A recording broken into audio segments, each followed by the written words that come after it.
6 বছরে সিরামিক টাইলসের বাজার বেড়েছে 2,500 কোটি টাকার। কাঁচামাল আমদানিতে উচ্চ শুল্ক, জ্বালানি সংকটে ব্যবসায়ীরা প্রবৃদ্ধি ধরে রাখতে নীতি সহায়তার তাগিদ।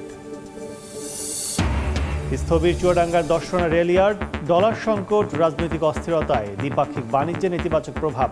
বছর ব্যবধানে রাজস্ব আদায় কমেছে 15.5 কোটির বেশি। শুল্কমুক্ত আমদানির প্রভাবে কুষ্টিয়ার বাজারে একদিনে চালের কেজিতে কমেছে 3 টাকা পর্যন্ত। নিয়মিত বাজার তদারকির দাবি ভোক্তাদের।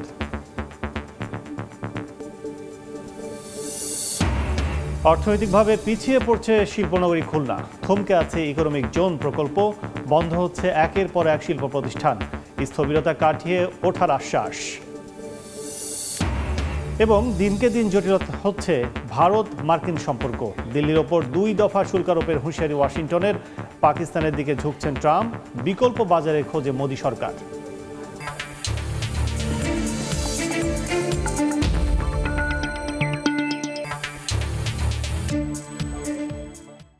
দেখছিলেন শিরোনাম। আমন্ত্রণ জানাচ্ছি দেশ ও দেশের বাইরের অর্থ বাণিজ্যে নানা খবর নিয়ে আমাদের নিয়মিত আয়োজন এ সময়ের বাণিজ্যে।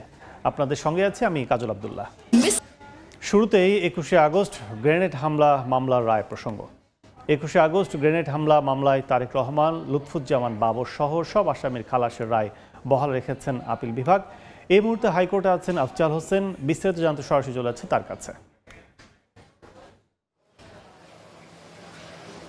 21 আগস্ট গ্রেনেড হামলা মামলার চূড়ান্ত রায় হয়েছে। আপিল বিভাগ রায় দিয়েছেন এবং আপিল বিভাগে আজকে প্রধান বিচারপতি সৈয়দ রেফাত আহমেদের নেতৃত্বে 6 বিচারপতি বসেছিলেন এবং বসার পরে যেটি হয়েছে, যেহেতু আজকে রায়ের দিন ধার্য ছিল এবং রাষ্ট্রপক্ষ এই মামলায় যে সব আসামি হাইকোর্ট খালাস দিয়েছিলেন, সেই খালাসের রায়ের বিরুদ্ধে আপিল করেছিলেন। আদালত প্রথমে রাষ্ট্রপক্ষের সব আপিল খারিজ করে দিয়েছেন এবং হাইকোর্ট যে রায় দিয়েছিলেন সেই রায়টি বহাল রেখেছেন এবং আদালত বলেছেন যে হাইকোর্ট যে রায় দিয়েছেন সেই রায়টি জাস্টিফাইড বা আইনের চোখে বৈধ রায় বলেই সর্বোচ্চ আদালত মনে করেছেন। এবং আজকের রায়ের ফলে যেটি হলো যে এই মামলায় তারেক রহমান, লুৎফুজ্জামান বাবর সহ যাদেরকে দণ্ড দেওয়া হয়েছিল, তারেক রহমান সহ 19 জনকে যাবজ্জীবন কারাদণ্ড দেওয়া হয়েছিল এবং লুৎফুজ্জামান বাবর সহ 19 জনকে মৃত্যুদণ্ড দেওয়া হয়েছিল এবং বাকি 11 জনকে বিভিন্ন মেয়াদে কারাদণ্ড দেওয়া হয়েছিল। সবার কারাদণ্ডের আদেশই বাতিল করা হয়েছে, অর্থাৎ সব আসামিকেই আদালত খালাস দিয়েছেন। এই মামলায় তারেক রহমান আইনের দৃষ্টিতে পলাতক ছিলেন এবং তিনি এই মামলায় আপিল করতে পারেননি। যেহেতু বিচারিক আদালতের বিচারিক প্রক্রিয়া বেআইনি ছিল, সেই কারণে তারেক রহমান আপিল না করেও এই খালাসের সুবিধাটা তিনি পেয়েছেন এবং আদালত রায়ে মোটা দাগে বেশ কয়েকটি পর্যবেক্ষণ দিয়েছেন এবং আদালত বলেছেন যে এই রায়ে বা এই মামলায় হরকাতুল জিহাদ নেতা মুফতি হান্নানের 2 বার জবানবন্দি, স্বীকারোক্তিমূলক জবানবন্দি রেকর্ড করা হয়েছে। প্রথমবারের জবানবন্দি নিয়ে প্রশ্ন না উঠলেও দ্বিতীয়বারের জবানবন্দি নিয়ে প্রশ্ন উঠেছে, কারণ দ্বিতীয়বার মুফতি আব্দুল হান্নানকে 410 দিন টিএফআই সেলে রিমান্ডে নিয়ে নির্যাতন করা হয় এবং তাকে জিজ্ঞাসাবাদ করা হয়। এরপরে তিনি তখন মৃত্যুদণ্ডপ্রাপ্ত আসামি ছিলেন এবং কন্ডেম ছেলে ছিলেন। সেই কন্ডেম সেল থেকে তাকে ম্যাজিস্ট্রেটের কাছে নিয়ে এসে স্বীকারোক্তিমূলক জবানবন্দি রেকর্ড করা হয়েছে এবং যেই জবানবন্দির আলোকেই তারেক রহমান, লুৎফুজ্জামান বাবর, আলী হাসান, মোহাম্মদ মুজাহিদ সহ রাজনৈতিক নেতাকর্মীদেরকে সম্পূরক চার্জশিটে অন্তর্ভুক্ত করা হয়েছে। সর্বোচ্চ আদালত বলছেন যে মুফতি হান্নানের দ্বিতীয় জবানবন্দি সেটি আইনের দৃষ্টিতে স্বপ্রণোদিত ছিল না এবং এর ছাড়া এই মামলায় আরও 11 জনের স্বীকারোক্তিমূলক জবানবন্দি রেকর্ড করা হয়েছে। কোনো স্বীকারোক্তিমূলক জবানবন্দি স্বপ্রণোদিত ছিল না বলে আদালত মনে করেছেন এবং সর্বোচ্চ আদালত সেটি মনে করেছেন এবং এর মধ্যে 3 জন আসামির স্বীকারোক্তিমূলক জবানবন্দি একই দিন একই ম্যাজিস্ট্রেট রেকর্ড করেছেন, যেটি অস্বাভাবিক বলেও দেশের সর্বোচ্চ আদালত মনে করেছেন। এবং হাইকোর্ট যখন এই মামলায় সব আসামিকে খালাস দিয়েছিলেন সে সময় হাইকোর্ট একটি আদেশ দিয়েছিলেন স্বরাষ্ট্র মন্ত্রণালয়কে, স্বরাষ্ট্র মন্ত্রণালয় যেন এই মামলাটি পুনরায় তদন্ত করে এবং এই ঘটনার নেপথ্যে কারা জড়িত ছিল সেটি যেন তদন্ত করে স্বরাষ্ট্র মন্ত্রণালয় সেটি বিষয়ে হাইকোর্ট একটি আদেশ দিয়েছিলেন। আজকে আপিল বিভাগ সেই আদেশটি বাতিল করেছেন এবং আপিল বিভাগ যেহেতু বলেছেন যে যেহেতু বিচার বিভাগ নির্বাহী বিভাগ পৃথক হয়েছে এবং বিচার বিভাগ সম্পূর্ণ স্বাধীন, সে কারণে বিচার বিভাগ নির্বাহী বিভাগকে কোনো ধরনের এই বিষয়গুলোতে কোনো আদেশ দিতে পারেন না। সেই প্রেক্ষাপটেই হাইকোর্ট যে কোনো তদন্তের আদেশ দিয়েছিলেন সেই আদেশটি বাতিল করা হয়েছে এবং আজকের রায়ের পরে আসামিপক্ষের আইনজীবীরা প্রতিক্রিয়া জানিয়েছেন। আসামিপক্ষের আইনজীবীরা সন্তোষ প্রকাশ করেছেন। তারা বলেছেন যে বিচার বিভাগ যে মেরুদণ্ড সোজা করে দাঁড়িয়েছে এই মামলার রায় তারই প্রমাণ। এই মামলার রায়ে এটি প্রমাণিত হয়েছে যে কেউ চাইলে, অর্থাৎ সরকার চাইলে কোনো আসামিকে জোর করে স্বীকারোক্তিমূলক জবানবন্দি আদায় করে কোনো রাজনৈতিক নেতাকর্মী বা কোনো নিরপরাধ ব্যক্তিকে যেন কেউ ফাঁসাতে না পারে, দণ্ড দিতে না পারে, এই রায় সেটিরই প্রতিফলন হয়েছে। এবং বিএনপির তরফ থেকে বিএনপির আইন সম্পাদক প্রতিক্রিয়া জানিয়েছেন, তারা সন্তোষ প্রকাশ করেছেন। তারা বলেছেন যে শেখ হাসিনা যদি এই মামলার ন্যায় বিচার চাইতেন তাহলে বিচারের নামে প্রহসন করতেন না, তদন্তকে ভিন্ন খাতে নিতে মুফতি হান্নানকে নির্যাতন করে দ্বিতীয় জবানবন্দি নেয়ার ব্যবস্থা করতেন না। শেখ হাসিনা আসলে চান নাই যে এই মামলার ন্যায় বিচার হোক। তার উদ্দেশ্যই ছিল রাজনৈতিক প্রতিহিংসামূলকভাবে তারেক রহমান জিয়া পরিবারকে রাজনীতি থেকে দূরে রাখতেই এই মামলায় তারেক রহমানকে জড়ানো হয়েছে এবং তারেক রহমানকে সাজার দেওয়া হয়েছে। তো আজকে যেহেতু সব আসামি খালাস পেল এবং এর মধ্য দিয়ে 21শে আগস্ট গ্রেনেড হামলা মামলায় প্রায় 2 দশকের বেশি সময় ধরে চলা এই মামলাটির চূড়ান্ত ইতি ঘটল। এই ছিল হাইকোর্ট থেকে আমার কাছে সবশেষ খবর। 21 আগস্ট গ্রেনেড হামলা মামলা সবশেষ জানতে এতক্ষণ সরাসরি ছিলাম হাইকোর্টে। 6 বছরে দেশে সিরামিক্স টাইলস শিল্পের বাজার বেড়েছে 2,500 কোটি টাকার। এক সময়ের আমদানি নির্ভর এই শিল্প বর্তমানে মেটাচ্ছে অভ্যন্তরীণ চাহিদার 85 থেকে 90%। বেড়েছে রফতানিও। তবে ব্যবসায়ীদের দাবি, জ্বালানি সংকট উচ্চ শুল্ক রীতিমতো ভোগাচ্ছে উদ্যোক্তাদের। সম্ভাবনাময় শিল্পটির প্রবৃদ্ধি ধরে রাখতে নীতি সহায়তা দেওয়ার তাগিদ অর্থনীতি বিশ্লেষকদের। ফরহাদুর রহমানের রিপোর্ট।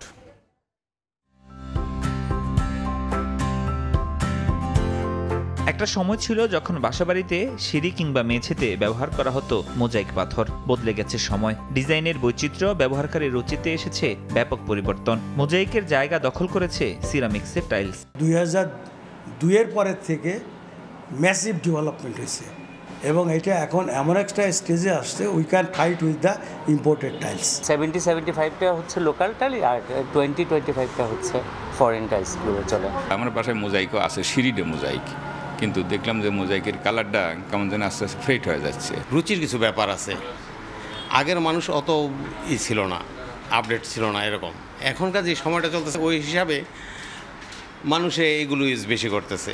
বাংলাদেশ সিরামিক প্রস্তুতকারক ও রফতানিকারক সমিতি BCME এর তথ্য, দেশে সিরামিক্সের টাইলস, তৈজসপত্র, স্যানিটারি ও ব্রিক্স এই 4 উপখাতে পণ্য উৎপাদনে 74টি কারখানা রয়েছে। 2023-24 অর্থবছরে এ খাতের অভ্যন্তরীণ বাজারের আকার ছিল 9,500 কোটি টাকা, যার মধ্যে সবচেয়ে বড় হিস্সা টাইলসের। এক যুগ আগেও সিরামিক্স টাইলস আমদানি নির্ভর হলেও এখন সিংহভাগ উৎপাদন হচ্ছে দেশেই। স্থানীয় শিল্পই মেটাচ্ছে চাহিদার 85 থেকে 90%। সিরামিক্স খাতের শীর্ষ সংগঠন BCME এর তথ্য বলছে, গত 6 বছরে দেশের স্থানীয় টাইলসের বাজার বেড়েছে প্রায় 2,500 কোটি টাকা। উদ্যোক্তারা বলছেন, আমদানির নির্ভরতা কমায় দেশের অর্থ বাঁচলেও কাঁচামাল আমদানিতে সম্পূরক শুল্ক আর জ্বালানি সংকটে ভুগছে তারা। এই ইন্ডাস্ট্রি চালানোর জন্য মিনিমাম 15 PSI প্রেশারের গ্যাস প্রয়োজন হয়, but as against we are getting only 4 to 5 PSI pressure. 300% gas price বাড়ানো হয়েছে over the period of last 10 years।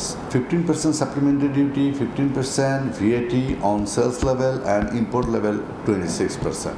So all together 32 + 26 tax holiday স্কিমটাকে কন্টিনিউ করা উচিত for another 5 to 10 years at least. একদিকে দেশীয় শিল্পের সুরক্ষা, অন্যদিকে রফতানি বাজারে বৈচিত্র্যময় পণ্য সম্ভার বাড়াতে উচ্চমূল্য সংযোজন সহায়ক সিরামিক টাইলসের মতো খাতকে অগ্রাধিকার দিয়ে নীতিকৌশল সাজানোর পরামর্শ এই অর্থনীতিবিদের। আমরা একদিকে রপ্তানি বৈচিত্র্যকরণের কথা বলছি, আবার ইম্পোর্ট সাবস্টিটিউশনের কথা বলছি। সেই যে একটা নীতি, সেই নীতির জায়গাটাতে কিন্তু আমাদের এই সিরামিক শিল্প খুব একটা ইতিবাচক ভূমিকা পালন করছে। তারা যেন গ্যাস পায়, এখানে যে সম্পূরক শুল্ক আছে তো সেটা কতটা কমিয়ে নিয়ে আসা যায় সেটা দেখতে হবে, প্রয়োজনে শূন্য শুল্কের ব্যবস্থা করতে হবে। ইপিবির তথ্য, 2024-25 অর্থ বছরে সিরামিক খাতে রফতানি প্রবৃদ্ধি হয়েছে 6.44%। ফরহাদুর রহমান, সময় সংবাদ, ঢাকা। দর্শক, এ বিষয়ে আলোচনার জন্য আমাদের সঙ্গে স্টুডিওতে যুক্ত হয়েছেন জগন্নাথ বিশ্ববিদ্যালয়ের অর্থনীতি বিভাগের অধ্যাপক ডক্টর মোহাম্মদ আইনুল ইসলাম। এ সময় বাণিজ্য স্যার, আপনাকে স্বাগত জানাচ্ছি। আমরা শুরুতেই একটু জানতে চাই যে প্রতিবেদনটা আমরা দেখলাম, এই শিল্প নিয়ে আপনি কি মনে করছেন? আপনাকে ধন্যবাদ যে আজকে যে খাত নিয়ে, যে শিল্পটা নিয়ে আপনার আলোচনার জন্য আমাকে ডেকেছেন, না যে আলোচনা অবতারণা করেছেন, এটা অত্যন্ত গুরুত্বপূর্ণ এবং আমি মনে করি যে এটা এই সময়ের জন্য এটা প্রয়োজন ছিল। আপনাদের প্রতিবেদনে যেটা দেখলাম আমি, যে সেখানে প্রায় 2,500 কোটি টাকা কিন্তু 6 বছরে কিন্তু বেড়েছে এবং যেটা প্রতিবেদনেও আসলো যে এই শিল্পটা বিশেষ করে আমি বলবো যে যদি বর্তমান সমস্যার কথা বলি, মোটা দাগে 4টা সমস্যা আমি যদি বলি, মোটা দাগে 4টা। একটা প্রথমেই কিন্তু আপনার জ্বালানি, এটা কিন্তু গ্যাস লেড একটা ইন্ডাস্ট্রি, কিন্তু এটা গ্যাসের উপরেই চলে এবং সেখানে তো জ্বালানি যেটা বললেন যে প্রায় 10 বছরে 300 গুণের বেশি কিন্তু প্রাইস বেড়েছে গ্যাসের, এই একটা দিক। প্লাস আরেকটি টেকনিক্যাল দিক হচ্ছে পিএসআই বলে সম্ভবত ওদের যে গ্যাসের চাপটা, সেই চাপটা নাকি এখন তারা মানে পাচ্ছে 2.8 বা 3-এর মতন পাচ্ছে, কিন্তু এটা প্রয়োজন হচ্ছে 15। সুতরাং এই জায়গাটায় তারা কিন্তু খুব বাধাপ্রাপ্ত হচ্ছে এটা। এরপরে আর্থিক এবং নীতি যে বিষয়টা, সেখানে যেমন আমি যদি বলি যে সুদের বাংলাদেশের যে কস্ট অফ ক্যাপিটাল, যেটা এখন 12 থেকে 14% কিন্তু তাদের কস্ট অফ ক্যাপিটাল, সেটা একটা বিষয় আছে, সেটা সেখানে 16-তে উঠে গেছে, 16-তে উঠে গেছে এটা। আর হচ্ছে যে এই যে যেটা শুল্কের কথা বললো, ট্যাক্সের কথা বললো, সম্পূরক শুল্কের কথা বললো, এটা কিন্তু খুব বেশি যদি আমি কম্পেয়ার করি, কারণ আমাদের কিন্তু কম্পিটিটর হচ্ছে চায়না, ভিয়েতনাম, মূলত এই দুটো দেশ। সেখানে কিন্তু যেখানে 4 থেকে 6% হচ্ছে সুদের হার, সেখানে আমাদের যেটা বললেন যে 16 পর্যন্ত কিন্তু আছে। সুতরাং এখানে একটা মিসম্যাচ আমি মনে করি যে এখানে এই বিষয়টাও দেখা উচিত।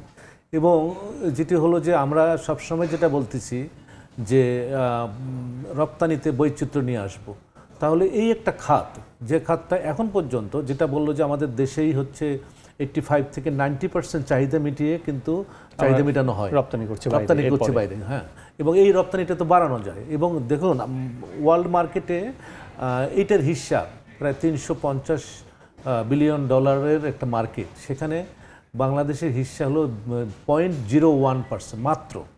সুতরাং এবং আমাদের দেশের কিন্তু টাইলস বা অন্যান্য জিনিসগুলো অত্যন্ত মানে কোয়ালিটি ভালো, কিন্তু সেটা কিন্তু একটা দিক আছে। এই জায়গায় কিন্তু আমি মনে করি যে এখনও এই মার্কেটটা মানে ধরার সুযোগ আছে। আর 3 নম্বর যেটা বলবো আমি, যে আমাদের এই সাইডে কিন্তু বিশেষ করে যারা মালিক আর কি, তারা কিন্তু খুব স্বল্প মেয়াদে মানে প্রফিটটা করতে চায়।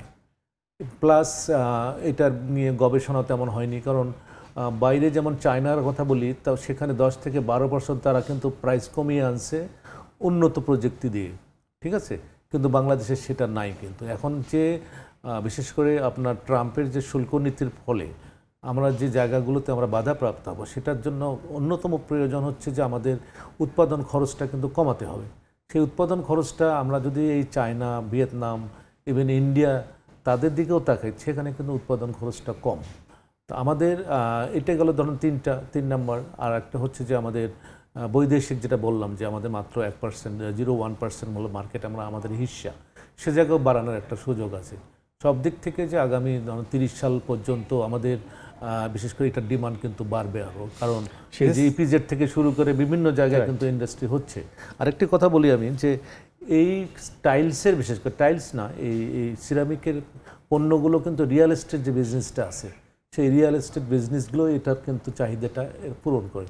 কিন্তু বর্তমানে বেশ কিছুদিন থেকে রিয়েল এস্টেট বিজনেস কিন্তু মন্দা চলছে মূল্যস্ফীতির কারণে বা অন্যান্য কারণে। তা সেখানে সব কিছু মিলে যে এই সিরামিক খাতের জন্য একটা নীতি দরকার, হ্যাঁ, এবং সেখানে এই ইনসেন্টিভ যত আছে, যেমন আমাদের 10% আসলে এক্সপোর্ট করলে একটা ইনসেন্টিভ সেটা বাড়াতে হতে, গবেষণা করে এটা বাড়ানোর একটা প্রয়োজনীয়তা আছে। তাহলে মানে আমাদের নীতি যেটা করা উচিত, সেটাকে সাজিয়ে এই ফ্রেন্ডলি, মানে সিরামিক ইন্ডাস্ট্রি ফ্রেন্ডলি একটা নীতি বলার দরকার। স্যার, এলডিসি গ্র্যাজুয়েশনের পর তো আপনাদের আরও বেশি আমরা কম্পিটিশনে, হ্যাঁ, তখন কি অবস্থা হবে? তখন তো আমাদের কম্পিটিশনে আমরা কিন্তু অনেক পিছিয়ে পড়ব।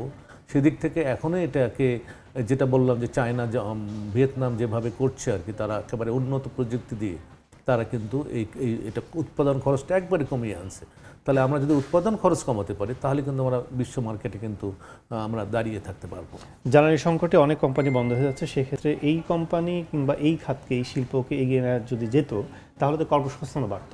সেই জায়গায় আসলে সেই জায়গায় হচ্ছে যে এই যে আমরা আস্তে আস্তে কিন্তু এই যে এলএনজি নির্ভর হয়ে যাচ্ছে, যে এলএনজিটা তো দামি, ঠিক আছে, প্লাস ওই যেটা বললাম যে চাপের ব্যাপার স্যাপার আছে, সেদিক থেকে এই জ্বালানির যদি একটা স্পেশাল সহায়তা, যদি সবাই সহায়তা চাচ্ছে, কারণ আপনি গার্মেন্টস ইন্ডাস্ট্রি বলেন, অন্যান্য ইন্ডাস্ট্রি বলেন, কিন্তু এটাকে আমার মনে হয় যে আনইন্টারাপ্টেড যদি গ্যাস দিতে পারে, সেখানে যেটা বললেন যে কর্মসংস্থান হবে, সে ব্যাপারে আমাদের গ্যাসের সমস্যাও আছে এখন, যেটার জন্য সুপারিশ আছে যে নতুন নতুন গ্যাস ক্ষেত্র যদি আমরা কি বলে আবিষ্কার করতে পারি, আবিষ্কার মানে আমরা খুঁজতে পারি, পাশাপাশি এই সাইডটাও কিন্তু দেখতে হবে। কারণ এই সিরামিক ইন্ডাস্ট্রিকে কেন্দ্র করে যে বিষয়গুলো আছে সেগুলোকে অ্যাড্রেস করে আমাদের একটা মানে সমন্বিত একটা উদ্যোগ নিতে হবে। আর একটা বিষয় হচ্ছে মিস ডিক্লারেশন দিয়ে অনেক পণ্যই সিরামিক্স পণ্য বাংলাদেশে ঢুকে যাচ্ছে, যেটার জন্য সংকটে পড়ছে মূল যারা উদ্যোক্তা আছে আমাদের দেশীয়। সেই জায়গাটা আসলে কি করতে পারে এনবিআর? না, সেটা তো আপনি আছে, নিয়ন্ত্রক সংস্থা আছে, তারা একটু স্ট্রং হলেই তো এগুলো বন্ধ করতে পারে। যে মিস ইনফরমেশন দিয়ে একটা জিনিস নিয়ে আসলো আমাদের বাজারে ছেড়ে আমাদের দেশেও উৎপাদিত পণ্যের বাজার তারা দখল করে নিচ্ছে, সেটা তো তারা করতে পারে। বিশেষ করে আমাদের সবাই তো চাবে প্রফিট কোথায় আছে, তাই না? সেই জায়গায় কিন্তু আমাদের যারা নিয়ন্ত্রক সংস্থা আছে তাদের উচিত যে এই জিনিসগুলোকে আইডেন্টিফাই করে সেই সব জায়গায় কঠোর হওয়া। সিরামিক শিল্প যেটা আমরা যেভাবে ফ্লারিশটা হয়েছে, এইটা আরো কত পরিমাণ কিভাবে বাড়ানো যায়, কি মনে করছেন? না, যেটা বাড়ানো যায় মানে যে এই যে যেটা বললাম যে চারটা যে সংকট আছে, এই সংকটগুলোকে আপনার কাটিয়ে উঠতে হবে। এবং যেটা বলছে যে 30 সালের মধ্যে বাংলাদেশ সহ এইটার চাহিদা কিন্তু ট্রেমেন্ডাস বৃদ্ধি পাবে, কারণ এখন তো রিয়েল এস্টেটের বিজনেসটাই বেশি। এবং বাংলাদেশে সত্যিকার অর্থে আমি মানে 50 থেকে 60টা দেশে কিন্তু আমরা এই টাইলস বা এই সামগ্রী, সিরামিক সামগ্রী কিন্তু আমরা এক্সপোর্ট করি।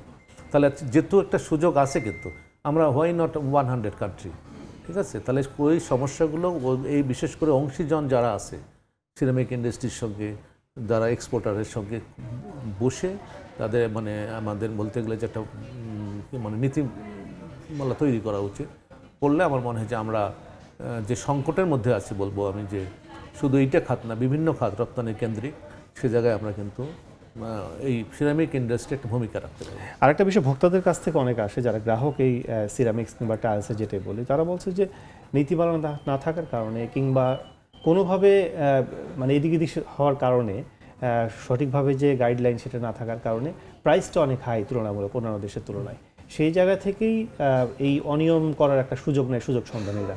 সেই জায়গায় আসলে প্রাইস প্রোটেকশনটা আসলে কিভাবে সরকার এখানে না, প্রাইস যদি যেমন কিছু যেমন আরএকে বলি, হ্যাঁ, আরএকে একটা প্রাইস ওখানে আছে, তারপরে কিন্তু সেখানে বার্গেনিং একটা সুযোগ আছে। এটা সব কিছু মিলে উৎপাদন খরচ, তাদের প্রফিট মিলে যদি ভোক্তাদের কাছে থাকে যে এটা এই প্রাইস, তাহলে কিন্তু ভোক্তাদের জন্য সুবিধা হয়। আমাদের তো দেশে কোনো মানে আসলে ওটা প্রাইস কত, এবং তার বিক্রেতারা তাদের ইচ্ছা মতো কিন্তু প্রাইস চাচ্ছে, কারোর কাছে বেশি নিচ্ছে, কারোর কাছে কম নিচ্ছে, সুতরাং তারা কিন্তু এক ধরনের প্রতারিত হচ্ছে। সে জায়গায় শুধু একটা অংশে না, মানে সবগুলো সমন্বিতভাবে এটা একটা উইন উইন নীতিমালা করা দরকার। অনেক অনেক ধন্যবাদ স্যার আমাদের সাথে আলোচনায় যুক্ত হওয়ার জন্য। দর্শক, আলোচনা করছিলাম সিরামিক্স টাইলস, বিশেষ করে টাইলস শিল্প নিয়ে। আমাদের সাথে স্টুডিওতে এসে আলোচনায় যুক্ত ছিলেন জগন্নাথ বিশ্ববিদ্যালয়ের অর্থনীতি বিভাগের অধ্যাপক ডক্টর মোহাম্মদ আইনুল ইসলাম। এবার বন্দর বাণিজ্যের খবর।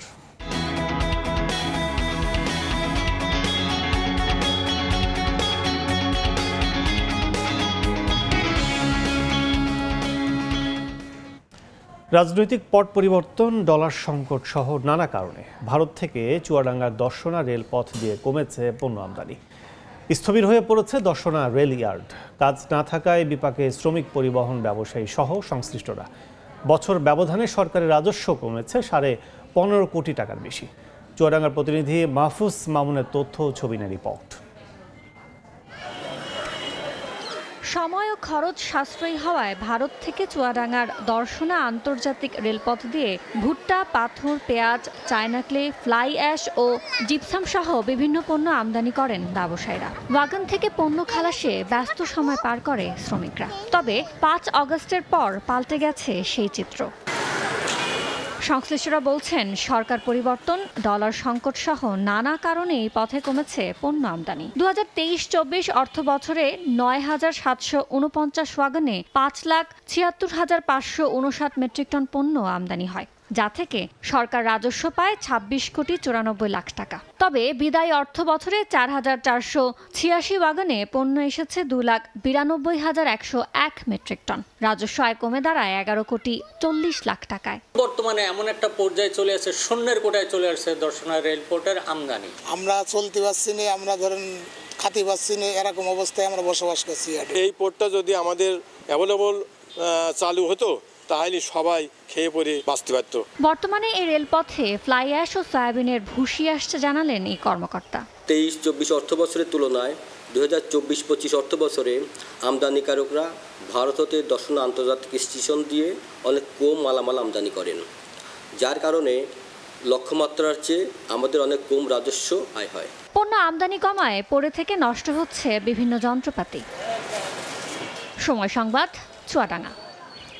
সপ্তাহের শেষ কার্যদিবসে সূচকের নিম্নমুখী প্রবণতায় লেনদেন চলছে ঢাকার পুঁজিবাজারে। এই মুহূর্তের খবর জানাতে চলে যাচ্ছে ডিএসসির ওয়েবসাইটে।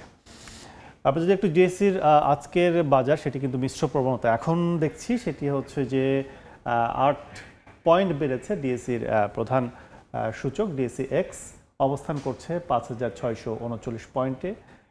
3 পয়েন্ট বেড়েছে ডিএসসি সরিয়া সূচক 1236 পয়েন্টে। এছাড়া 0 পয়েন্ট কিন্তু কমেছে, আমরা দেখছি 1195 পয়েন্ট অবস্থান করছে ডিএসসির সরিয়া সূচক।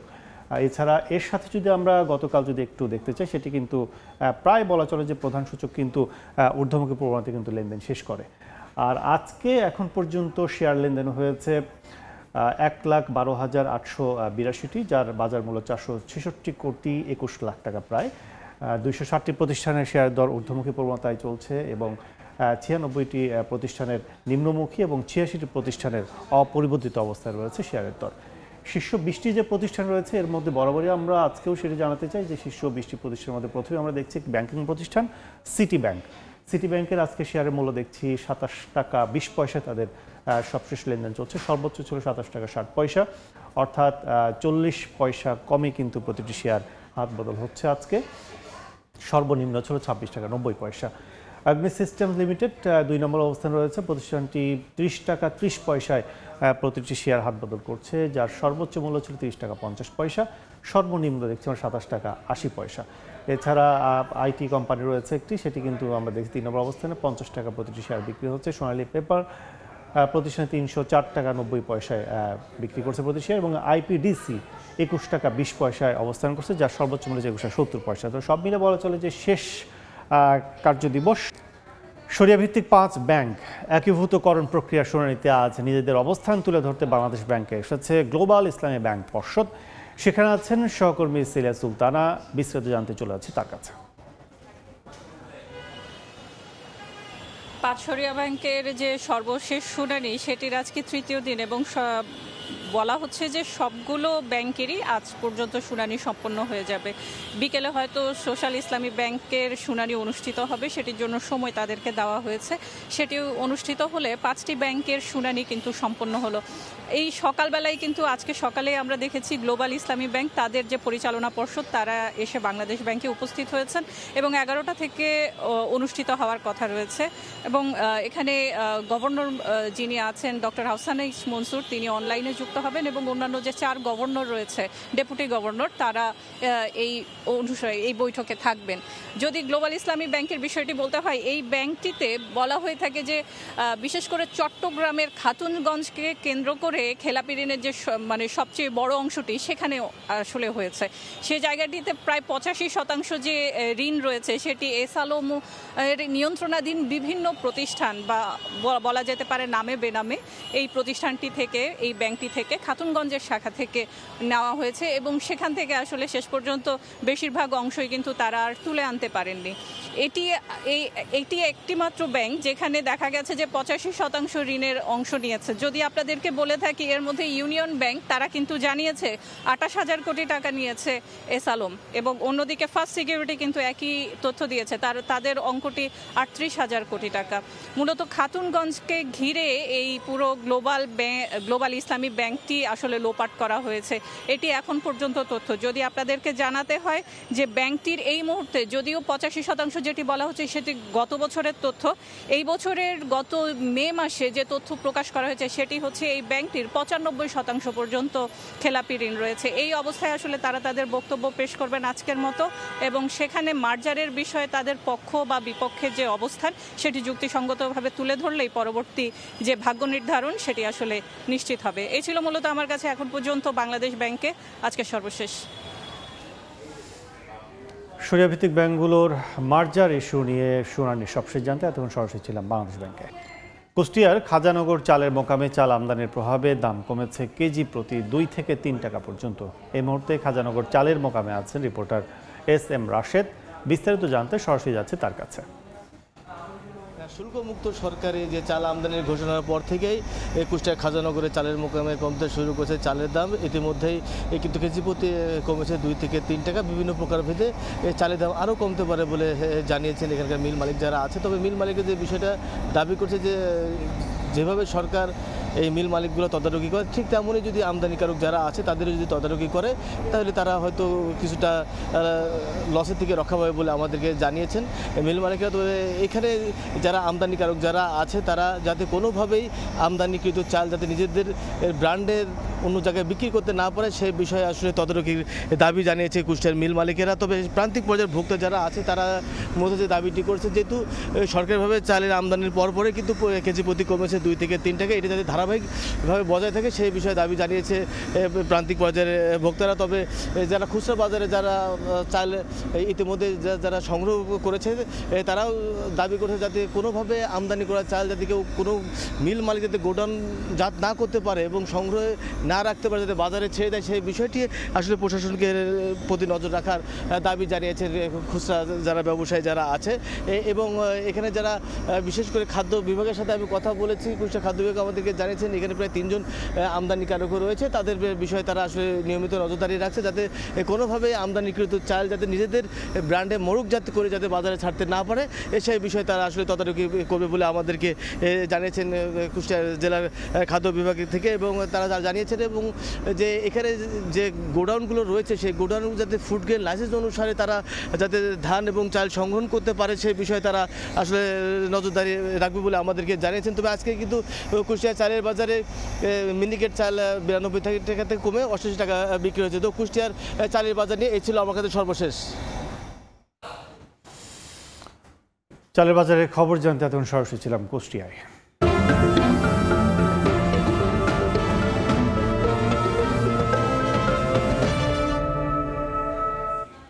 একসময়ের শিল্পনগরী খ্যাত খুলনা দিন দিন অর্থনৈতিকভাবে পিছিয়ে পড়ছে।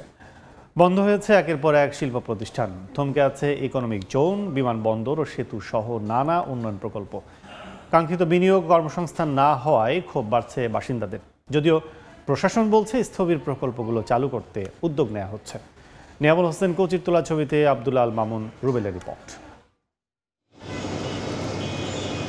একসময়ের শিল্প ও বন্দরনগরী হিসেবে পরিচিত খুলনা দিন দিন হারাচ্ছে তার অর্থনৈতিক গতিশীলতা। দীর্ঘ এক যুগে বন্ধ হয়েছে নিউজপ্রিন্ট মিল, টেক্সটাইল মিল সহ বহু শিল্প প্রতিষ্ঠান। 5 বছর আগে বন্ধ হয়ে যাওয়া 9টি রাষ্ট্রায়ত্ত পাটকলের 4টি ইজারায় চালু হলেও তা চলছে খুঁড়িয়ে খুঁড়িয়ে। ফলে এ অঞ্চলে কর্মহীন হয়ে পড়েছেন প্রায় 35,000 শ্রমিক। মিলগুলো বন্ধ হওয়ার পরে এই এলাকাটা পুরোটাই মনে করেন যে আপনার কর্মসংস্থান শূন্য হয়ে পড়ছে। আমাকে খুলনা কোনো প্রতিষ্ঠান খুলতো তাহলে কিছু বেকার যুবকরা কাজকাম করে ডাইল ভাত খাতে পারত।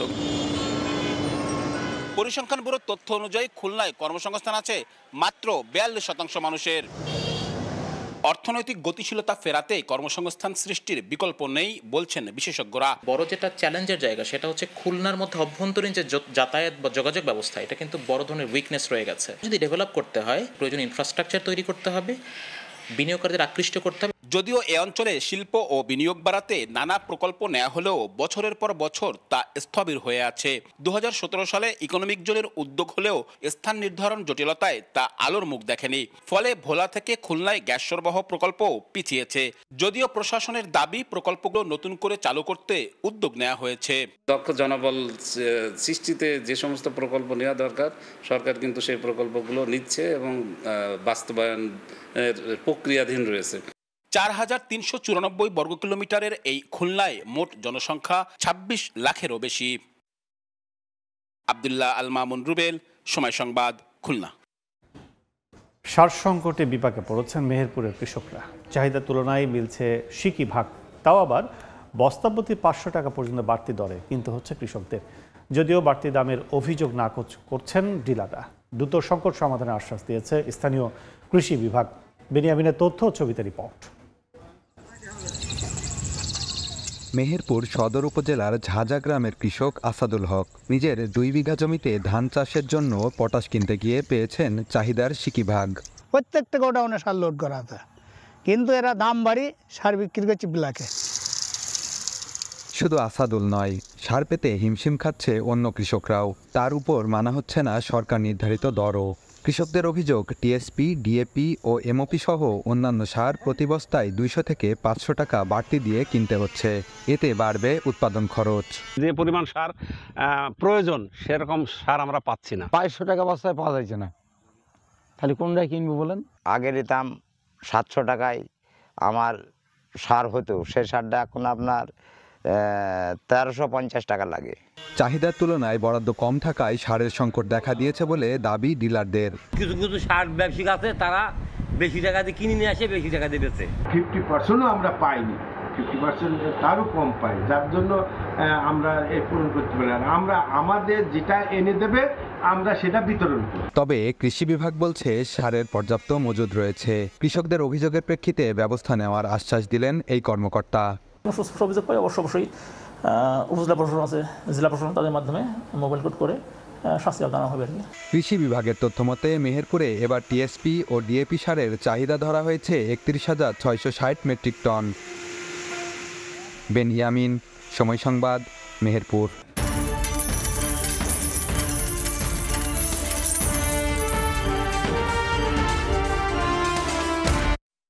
বিশ্ববাজারে নিম্নমুখী রয়েছে অপরিশোধিত জ্বালানি তেলের দাম। ওপেক প্লাস ভুক্ত দেশগুলোর উৎপাদন বাড়ানোর পূর্বাভাস দরপতনের পেছনে প্রধান ভূমিকা রাখছে বলে জানিয়েছে বার্তা সংস্থা রয়টার্স। বিশ্ববাজারে কমতির দিকে জ্বালানি তেলের দাম। ওপেক প্লাস ভুক্ত দেশগুলোর আসন্ন বৈঠকে উৎপাদন বাড়ানোর সম্ভাবনায় এ দরপতনের পেছনে প্রধান ভূমিকা রাখছে বলে জানিয়েছে বার্তা সংস্থা রয়টার্স। আন্তর্জাতিক বাজার পর্যবেক্ষণকারী মার্কিন সংস্থা ট্রেড ইকোনমিক্সের তথ্য, বৃহস্পতিবার সকাল প্রতি ব্যারেল ওয়েস্ট টেক্সাস ইন্টারমিডিয়েট বিক্রি হয়েছে $63.47। মাস ব্যবধানে এই জ্বালানির দাম কমেছে 2.58%। দাম কমেছে ব্রেন্ট ক্রুডেরও। এক মাসে 0.66% কমে প্রতি ব্যারেল এই তেল বিক্রি হয়েছে $67.17। এদিকে মাস ব্যবধানে কয়লার দাম কমেছে 5.61%। প্রতি টন কয়লা বিক্রি হয়েছে $108.50। নিম্নমুখী রয়েছে গ্যাসোলিনের দামও। এক মাসে 4.16% কমে প্রতি গ্যালন বিক্রি হচ্ছে $2। তবে ঊর্ধ্বমুখী প্রাকৃতিক গ্যাসের দাম এক মাসে 2.16% বেড়ে প্রতি MMBTU বিক্রি হচ্ছে $3.07। অন্তরাসেন, সময় সংবাদ।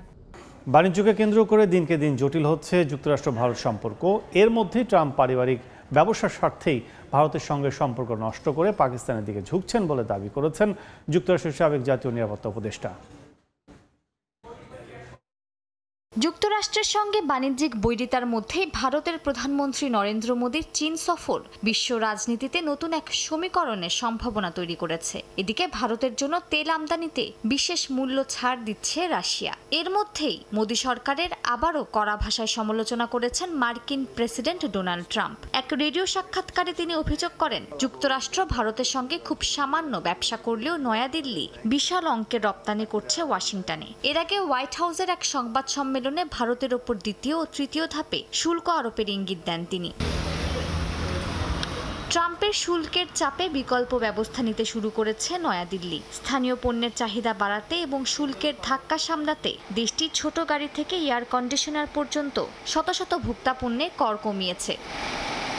বিবিসির এক প্রতিবেদন অনুযায়ী ভারতের মার্কিন বাজারে রপ্তানি নির্ভরতা এতটাই বেশি যে সরাসরি পাল্টা শুল্ক আরোপে এগোতে পারছে না। বিশ্লেষকরা বলছেন, চীন, জাপান, রাশিয়া ও ইউরোপের সঙ্গে সম্পর্ক জোরদার করে বিকল্প বাজার তৈরি করাই এখন সবচেয়ে বড় কৌশল। এর মধ্যে সাবেক মার্কিন জাতীয় নিরাপত্তা উপদেষ্টা জেক সুলিভান অভিযোগ করেছেন, পাকিস্তানে ট্রাম্পের ব্যক্তিগত ব্যবসায়িক স্বার্থের কারণে নষ্ট হয়েছে যুক্তরাষ্ট্র ভারত সম্পর্ক। তিনি দাবি করেন, এ বছরের শুরুতে ট্রাম্প পরিবারের নিয়ন্ত্রণাধীন crypto company world liberty financial Pakistan crypto কাউন্সিলের সঙ্গে চুক্তি করে। মালিহা সুহরওয়ার্দী, সময় সংবাদ। রিপোর্টের শীর্ষ সংবাদগুলো জানিয়ে দিচ্ছি আরেকবার। 6 বছরে সিরামিক টাইলসের বাজার বেড়েছে 2,500 কোটি টাকার। কাঁচামাল আমদানিতে উচ্চ শুল্ক জ্বালানি সংকটে ব্যবসায়ীরা প্রবৃদ্ধি ধরে রাখতে নীতি সহায়তার তাগিদ। এবং স্থবির চুয়াডাঙ্গার দর্শনা রেল ইয়ার্ড, ডলার সংকট, রাজনৈতিক অস্থিরতায় দ্বিপাক্ষিক বাণিজ্যে নেতিবাচক প্রভাব। বছর ব্যবধানে রাজস্ব আদায় কমেছে 15.5 কোটির বেশি।